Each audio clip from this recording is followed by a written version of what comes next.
Hello everybody, welcome back to another video here on the Inner Sanctum YouTube channel. I'm your host Ari Stamatakos, and today we'll be introducing episode 1 of our new series on the YouTube channel called Aussies Abroad. Now what this series will entail is I'll be looking at current Socceroos or potential Socceroos that are playing outside of the A-League in Australia, and looking at players who are playing abroad, as the title would suggest, and just basically going through each week some of the best performances from some of those players over the weekend, as well as looking at some storylines and some potential transfers that have happened over that time period as well. As you can tell by the title and the thumbnail, this first episode, the pilot episode, will be on Garang Kuol's loan move from his new club side, Newcastle United, to Heart of Midlothian in Scotland. So without further ado, let's get into it. So let's kick this episode off by looking at who Garang Kuol is as a footballer before then moving on to the way that Hearts of Midlothian play, and then finishing off with how they can coexist in a sense, and how Kuol can fit and impact into this Hearts team. But when we look at Kuol, he of course did make that splash towards the back end of last season, playing for the Central Coast Mariners, coming off the bench and scoring quite a lot of goals in quite a short amount of time. He has then carried that form over to this season, where he's been a very good player for Central Coast in the first half of the season. He of course made 2 appearances for the Socceroos at the World Cup, had that massive chance in the last minute against Argentina, which we all remember. He of course has now made that move from Central Coast to Newcastle United, and Eddie Howe has been very public and been very open about wanting Kuol to get as much game time as possible in the top European leagues, or as high up as a level in the European leagues as possible. He of course has been linked with a couple of moves to a couple of different clubs. Of course, Reading were after him by all accounts, but according to Fabrizio Romano, it is all but confirmed that he will be joining Hearts of Midlothian on loan for the rest of the season. Now, when we take a look at who Kuol is as a footballer first, he's a very direct winger that likes to pick up the ball and drive at the defence. That is something that has been a staple of his game for quite a long time, ever since he really broke onto the scene in the A-League. He's very quick, very agile, has brilliant feet as well, so he likes to pick up the ball from deep and drive at the defence. He's almost like a modern day inside forward. He's very, like I said, he's very direct, so he likes to impact the scoreboard rather than being more of a playmaker, and he looks to be busy with the ball in attack. He likes to carry the ball at pace and drive towards the defence. This combination of pace, agility, and really kind of like intense skill is the way that I would describe it, because he isn't overly flashy, he isn't overly he doesn't have all that much flair, but he's just very intense and very energetic, very frantic with the way that he dribbles. He's very, very quick on his feet, so he's able to twist defenders inside and out very easily, and he's a big threat both with the ball in deep positions, because he can drive at the defence and isolate players one-on-one, but when he's in the box, he's very good in tight spaces and can really create chances from pretty much out of nowhere. He's more of a goal-scoring threat than he is a playmaker. That is obviously something that has been a massive asset of his game. While he does like to get involved as a playmaker in slightly deeper positions, especially in more longer forms of possession and longer phases of possession, I should say, Kuol is prone to dropping a little bit deep to collect the ball and get himself in the game a little bit more in that sense. He does do most of his best work and most of his attacking work when he's able to drive at the defence using quick feet, using his pace, using his agility to really break into the final third, break into the 18-yard box and become a goal-scoring threat rather than a playmaking threat. Out of possession, he is a player that likes to press at times. He's a selective presser from what we've seen so far of him. He's not an intense presser all the time, but when he does press, obviously his pace that he exhibits on the ball is pretty much the same off the ball, if not even quicker and if not even more intense. He likes to get quickly, he likes to press intently high up to his direct opponent, but then he can also kind of drop off at times and play a little bit more passively and be a little bit more position or press in a little bit more of a passive and conservative way. So I guess that will come down to what instructions he will have at whatever club he plays at, but he has shown so far in his career that he can do both, which is a good asset to have. Now, when we look at his impact in games, of course, he's been pretty much a bench player for his entire career so far. I'm not sure how many games he started, but it wouldn't be more than a couple. So what we've seen from Kuol is we have seen this 30, maybe 40-minute bursts of him at times in late in games when opposition defenders are quite tired. So it is very tricky to see what he will be able to offer when he potentially starts games. I don't know if he will start games for Hearts. I don't expect him to, but in the future it will be interesting to see how he can develop when he's expected to start every single game, and the impact that he can have in that perspective, I guess. But what we can see from Kuol is that he does like to float. He he maybe doesn't like to, but he has a tendency of floating in and out of games. He has about a 15-20 minute patch where he's exceptional to watch. He's blistering pace, he's getting onto the ball, he's having an impact, but then he might have that 5-10 minute period where he just slowly fades out of games, hides a little bit in a sense, and doesn't really get onto the ball as much as you would like. Now, this comes down to obviously a few different factors. Of course, it comes down to game state, whether or not his team is dominating the play, whether or not his team are focusing the play down the left-hand side where he isn't particularly involved, or whether or not he's still a young player, right? So he isn't expected, or you can't expect him to have as much impact for 90 minutes and be on it all the time. He does like to float in and out of games, but what the main thing with Kuol is that when he is involved and when he is having an impact, the impact that he does have is massive. He's a very, very dangerous player and a player that can turn a game, can tear a game apart in a click of a finger. In a sense, he can really, really change a game because of that explosiveness, because of that pace, and because of his innate goal scoring ability as well. He just knows where the goals are. So that, of course, he has that. He has that end product which a lot of young players don't have. So that potentially sets him apart from the rest. Now, when we take a look at some of his stats this season, this shows a pretty good picture in terms of what he could produce for Hearts. He has 2.09 successful dribbles per 90 this season, which goes to show that he is very direct in the way he likes to play. He likes to get onto the ball and drive at the defence. He has 0.93 big chances created per 90 this season, as well as 2.56 key passes per 90. Now, both of those stats scream to me that he has the ability to break forward, and when he does skip past a man, he has that final product. He has that ability to play that pass, to get the assist, or to even create, like I said, create those big chances and get those key passes into the box. So Kuol is still a very young player, but the promise that he has shown so far for Central Coast and for the Socceroos is something that Hearts will be looking to, will be licking their lips at getting their hands on him for 6 months.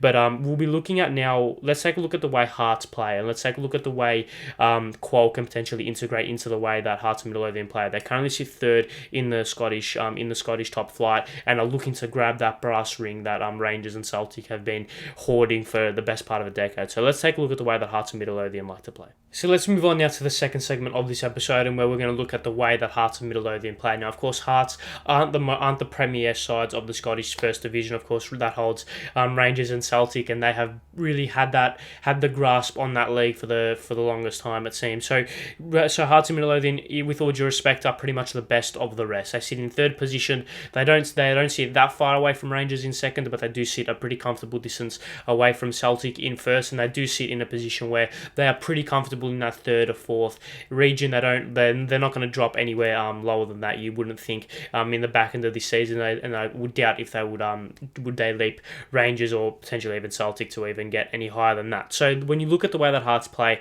in relation to the way that Garang Kuol could potentially integrate into this team, now Hearts are a team that are very, very patient and slow in possession. They have the slowest meters per second sequence in the league, with 1.3 meters covered per second. So this means that they are the slowest team in transitioning the ball from defense to attack. Now, while this could inherently mean a bad thing that they aren't progressing the ball quickly, in the way that they play, in that 3-4-3 system that they play, it actually is a very, very good and very effective way of playing football in this division, because the slow, intricate way of playing football allows them to use their wide players and use the two players on either side that they've got to really stretch the opposition. They like to play that slow, patient football to pass side to side, retain possession, recycle possession very well, before then finding those gaps in the middle, which has come from the fact that they can really stretch the opposition really wide. Both wingbacks and wingers on either side like to stick very, very wide, maintaining the width on their respective sides. So this allows them to really stretch the play and find those passes in the middle where the two midfielders in that double pivot and the striker like to occupy.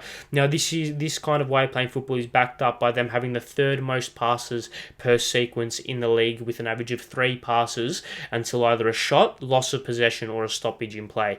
Now, this once again goes to show that they are very patient. They like to wait and really pass their way through teams and pass their way around teams before then finding that gap where they can exploit. Now, their 3-4-3 formation has a front three that likes to play quite fluid and interchangeable football in a way. Now, both wingers like to stay very wide and ensure that they maintain the width, like I said. However, they can float centrally and attack the 18-yard box with those diagonal runs, giving them a better chance to influence the scoreboard through height, through creating high percentage chances and getting into positions where they can create more high percentage shots on goal, or get into better positions to get that assist or get those key passes across, right? So they're progressible patiently through the wide players get involved in build-up play by dropping deep. Both wing backs and wingers like to drop deep, stretching the opposition by passing the ball side to side, like I said. So this way of playing football is very, very effective in the league. It's been very, very effective for them this season, and it's a way of playing football that allows for different types of players based on the opposition, in a sense, because it's very because it relies on the opposition being stretched and it relies on the opposition making mistakes, and then obviously Hearts being very capable enough to exploit those mistakes. It allows for different types of players to play in different types of roles. Because, for example, if you have a right winger or if you have a left winger, for example, that is very quick, very direct, wants to get in behind, that will work against sides that play a high line, that press very intently because they can get in behind the defence and have a lot of space between them and the goal. Whereas if you have sides that like to sit back and like to compact the box and like to really suffocate areas, having a left winger who's able to collect the ball from deep and play a good cross into the box, or is more of a playmaker, then they can pick a pass through there. So this system gives them versatility in the roles that they can play with each position that they do play, and it also does allow them to kind of it allows them to play against any opposition and have some form of success against most oppositions. Now, when we take a look at the right winger position in particular, because that of course is the position that Garang Kuol will probably play for Hearts in their 6 months, you have Josh Ginnerly, who is playing there who's played there for the last couple of games for Hearts and has started I think 12 games for them in that right wing position. Now, he has a very particular role in this fluid front three system. Now, he's more often than not their most offensive outball, and he likes to hold his depth. Now, what this means is, like I just said, he's a player that likes to really stretch the back line in terms of depth, and likes to get onto the last shoulder and make those runs in behind. In doing this, however, he does like to maintain his width out wide. Like I said previously, he likes to hug the touchline and stretch the defence laterally before then making those diagonal runs in behind the defence, using his pace to get in behind and really exploit the opposition that way. Now, this is something that Garang Kuol is very, very capable of doing. So when we touch on how Kuol can fit into this system a little bit later on, that is something that, of course, will be a massive, massive point that Hearts could exploit or could use to get the best out of Garang Kuol. But when we look at the way that this right winger in this system operates, well, when we look at Ginnerly, for example, he is the most offensive player more often than not. He likes to be the most aggressive player in possession. He likes to make those runs in behind, like I said, and this allows them to really play almost like an asymmetrical formation at times in terms of the roles that each player across that front line plays. He likes to get in behind as much as possible, like I said, but because he also likes to hold his position out wide, those diagonal runs into the box and those almost L-shaped runs